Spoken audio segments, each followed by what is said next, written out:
Fondée en 1894, 6 ans après son aîné parisien, avec pour vocation la lutte contre les maladies infectieuses, le développement de vaccins et la promotion de mesures de prévention et d'hygiène, l'Institut Pasteur de Lille est l'un de nos fleurons régionaux.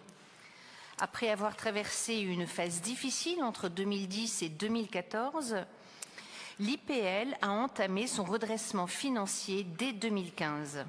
La collecte de fonds, notamment, a spectaculairement progressé pour atteindre désormais 10 millions d'euros, soit quasiment la moitié des fonds destinés chaque année à la recherche. L'IPL a lancé en mars dernier une campagne exceptionnelle de mobilisation des entreprises, appelée Terre de chercheurs, en vue de collecter 15 millions d'euros et d'ainsi garantir les futurs succès de la recherche dans la région pour les 5 prochaines années. Dans le même temps, la subvention de l'État est demeurée stable depuis une quinzaine d'années à 6 millions d'euros. Les perspectives favorables de l'IPL l'ont conduite à engager un projet immobilier ambitieux prévoyant 10 années de travaux étalés de 2006 à 2026 pour un coût global de 74 millions d'euros. Cependant, la crise que nous traversons depuis 2 ans a eu de lourdes conséquences sur l'équilibre économique de l'IPL. Le coût de l'énergie a flambé de 1 million d'euros annuels. Le taux d'intérêt des prêts contractés pour le financement des travaux a augmenté significativement et la collecte de fonds marque le pas, entravé par l'instabilité actuelle du niveau de vie. Un risque de déficit cumulé de 15 millions d'euros d'ici 2080 a été évoqué.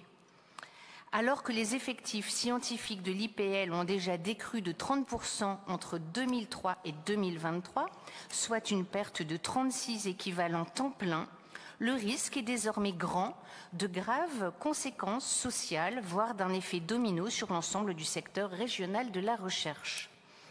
Les difficultés budgétaires de notre pays sont connues et font l'actualité. Cependant, au regard de la stabilité de la subvention de l'État depuis 15 ans, tout effort complémentaire serait le bienvenu tant la situation est tendue. Messieurs Richir et Batteux, respectivement président du conseil d'administration et directeur général par intérim, lequel intérim aujourd'hui achevé, de l'Institut Pasteur de Lille, ont informé le ministère des difficultés de l'IPL par courrier en date du 11 décembre 2023. La région des Hauts-de-France, par la voix de son président, a à son tour saisi Madame Retailleau, alors ministre de l'Enseignement supérieur et de la Recherche, par courrier daté du 25 avril dernier.